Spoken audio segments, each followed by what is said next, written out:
It's time for Universe 7 to get the salt, because these are some scary slug people.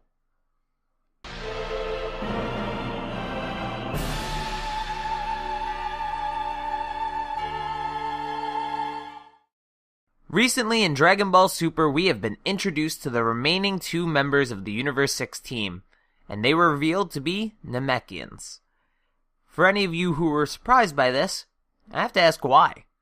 Champa recruited Kaba for the Universe 6 tournament specifically because Beerus had Saiyans, so it only makes sense that after seeing Piccolo do so well in the Universe 6 tournament, not that he actually won any matches, but that he almost won against Frost if Frost didn't cheat, that he would recruit Namekians as well. For those of you wondering their impact and importance, well, I believe they'll be the antagonists of the Piccolo episode that we're inevitably going to get. I know that many people want Piccolo to take out Frost, but I actually believe Piccolo's role will more heavily involve these Namekians. Sure, he may have an interaction with Frost, but I think the person that will defeat Frost is Frieza, if I'm being completely honest. So, let's speculate about how these 2 Namekians will be effective in the Tournament of Power. The big thing we need to know is whether or not both of these Namekians are Super Namekians. If they are Super Namekians, then they have a lot of potential. This potential could have been nursed and expanded upon more so than Kami and Piccolo's as long as these Namekians didn't split themselves into good and evil. Then it is possible that they gained a ridiculous amount of strength if they have trained their entire lives.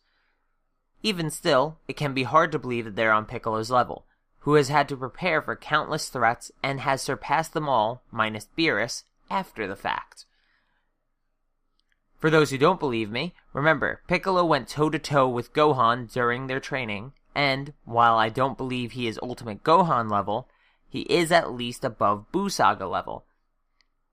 Let's also remember that the strongest Namekian that isn't Piccolo from Universe 7 was Nail, who only had a power level of 42,000, not even a tenth of First Form Frieza at the time.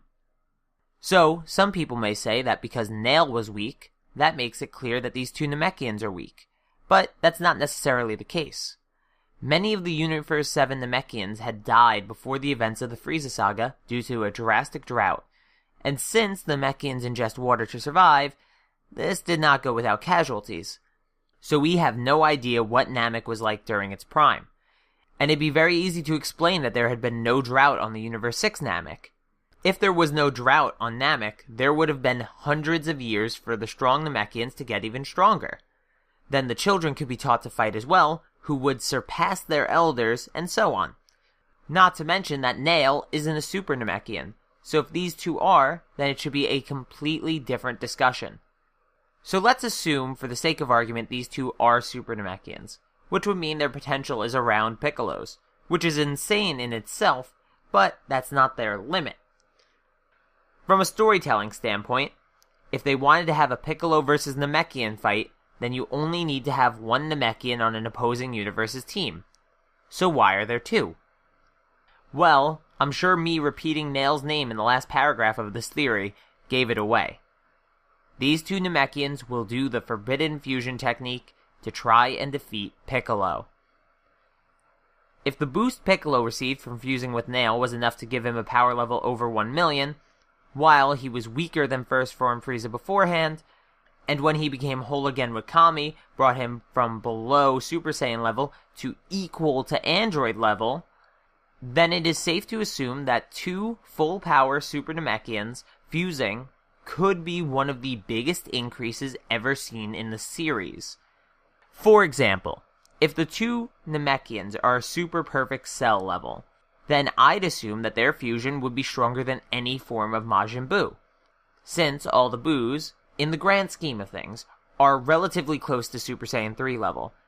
That's not to say that Buuhan isn't able to destroy Super Saiyan 3 Goku easily, but we must remember that a 30% power difference is all that's required to completely annihilate an opponent. So Super Saiyan 3 is a 4 times increase on Super Saiyan 2, which, in this case, was stronger than Super Perfect Cell by a relatively small amount. So, is it a stretch to say that a fusion of two Super Namekians that are super perfect cell levels of strength would be greater than 4 times. It's hard to say for sure, as all the Namekian fusions we've seen in the series are between characters of drastically different strengths. So, if 2 equally strong Namekians fused, I'd be surprised if it isn't at least a 4 times multiplier. Remember that this also lowballs them to super perfect cell level, a character that maxed out at solar system busting, while Goku is a universe buster now, and Piccolo is at least multi-solar system level now, easily. What's important here is not only what the strength of the fighters are individually, but how much of a boost they can receive by fusing. If they're smart, they can even take advantage of the fact that the one who will be the main body is used to gauge the damage levels.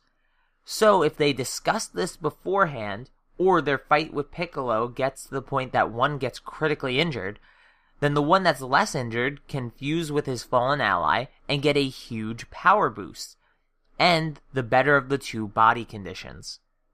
So overall, I believe that the potential of these 2 Namekians on the Universe 6 team is immense if they can fuse, which can cause a massive shift in the momentum of their battles.